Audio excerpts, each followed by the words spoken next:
Hey guys, I'm a science potato, and today I have another 3D design commentary video for you. So today I have the Chainsword, which is a weapon from Warhammer 40,000. I'm a big fan of their sci-fi universe, and I've done a lot of design of things from their lore, lots of weapons and stuff like that. So I figured today may as well talk about the iconic Chainsword.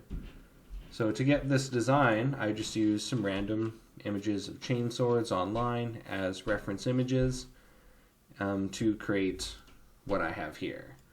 So we'll take a quick look around this. You'll notice when I go to the other side it's completely black, as I have not added all the color to the one side when it's not necessary. I only really colored this just to get an idea for how I wanted to paint it, as I 3D printed this and painted it in this color scheme afterwards.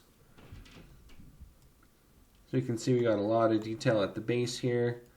I added these slots here, sort of acting as exhaust ports for the chainsword. I got some big spikes on the front here, and the way this is 3D printed is it stands up in this orientation with the handle just printing as its own piece. Although the way I've designed it is these spikes here did not actually require support material at all, as the settings I used were specific so that I didn't actually need any support material. Also at the top of this handle we got this nice big sort of filleted chamfer here, which also means we don't need any support material on this part. So none of this handle required any support material at all, which is really nice for the 3D printing. We got lots of nice big thick teeth there as well, and I have this little bit of iconography from Warhammer art. You'll see it a lot, which I've actually designed this as its own separate file kept separately, which means anytime I want to use it on any of my Warhammer designs I can just very easily import the skull and wings into my design space and attach it to whatever project I'm working on. So now I'm going to turn on the sketches, and generally your workflow is you create sketches which you then extrude 3D objects out of. So most of this 3D model was made through creating 2D sketches of it. So now I've got these sketches overlaid on top of the 3D model. Although with both of them being displayed simultaneously, it makes the sketches somewhat hard to see. So I will turn the 3D model off. And now we're left with just our sketches. We can see all of our different planes that sketches were created on. You can see we have our text in there as well.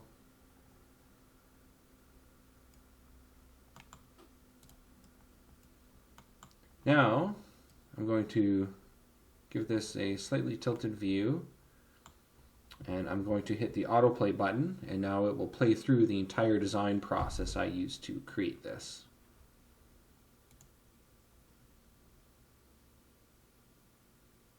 So at the beginning we can see we have just that one large basic sketch, of which I created a very simple shape of the chainsword itself, and now I'm starting to modify that shape and flesh out the 3D object itself. We can see those exhaust ports on near the handle are getting detailed in. Adding more detail to the handle as well. And now we're starting to do the tooth. And all I had to do was just design one single tooth there, and then use a pattern command to sweep it along the one axis that the tooth is along. So that makes that process very simple. Now we've got the text in there. I'm starting to cut the sword in half, as I've only really designed half of the sword and used just a mirror command to copy all the features to the other side, which makes the process much simpler. Now we're adding some more final detail just to help with printability, adding chamfers and curves to areas to help reduce their need for support. And now I've colored it, and our design is done. Now if I go back one step,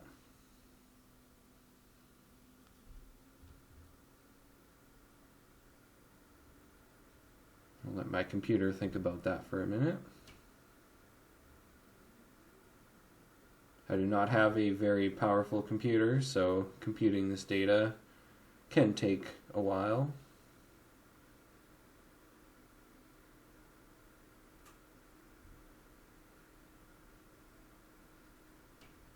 Usually it does not take this long though.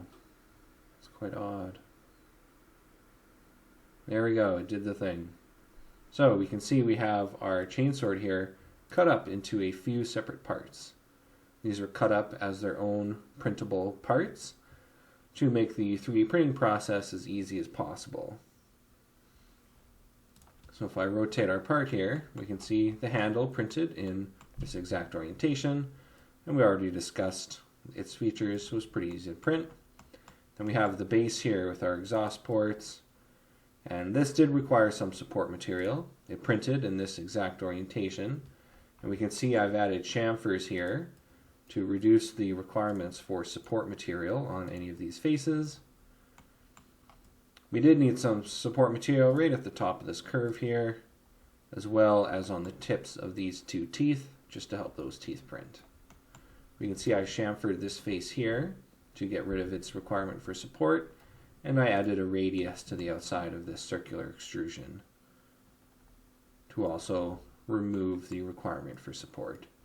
Same with these embossed features here. We can see we have a little chamfer right there, just to help that print easier.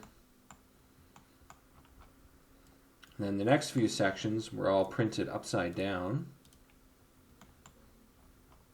and as such they did not require any support material underneath these teeth. Only the tip here again required support material, and that's only for a little bit of that tooth and that tooth there. The rest of the features, no support material was required. And if we remove a section here, we can see there's a large hole in there, as I used a 1-inch dowel tube, a wooden dowel, ran through this entire thing to help give it some structure and to hold it together, as it's very large and it is quite heavy.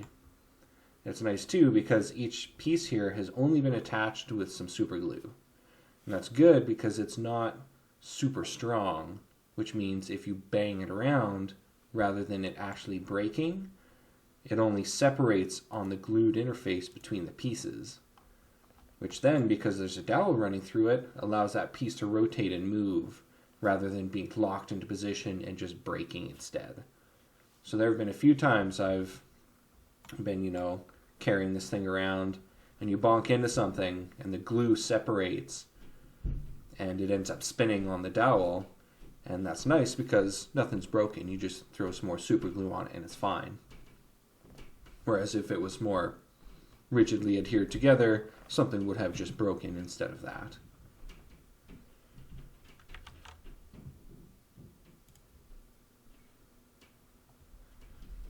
And basically all of this detail was just made through lots of these sketches here.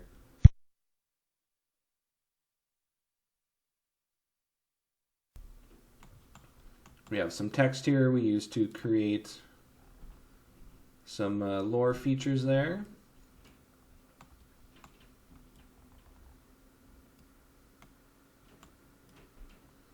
And yeah, all in all, it was a pretty simple design. This was about 2 or 3 hours of design work to create. And then it was about another 110 hours of printing. Although we do have a very large print farm, so I was actually able to print every single piece all at the same time. So I just got them printing one night, and when I came into work the next day, they were all done and ready to be assembled. Then there was a lot of painting as well.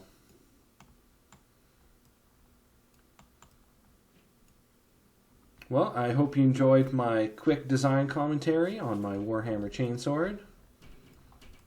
I like doing simpler designs like this compared to real dimensioned mechanical work, especially because this type of design, there are no requirements for anything. I can make any feature, any shape, or any size I want it to be, and it's entirely up to my discretion as to what I think looks good and how printable those features are, compared to more traditional mechanical design where things have to be dimensioned properly and measured.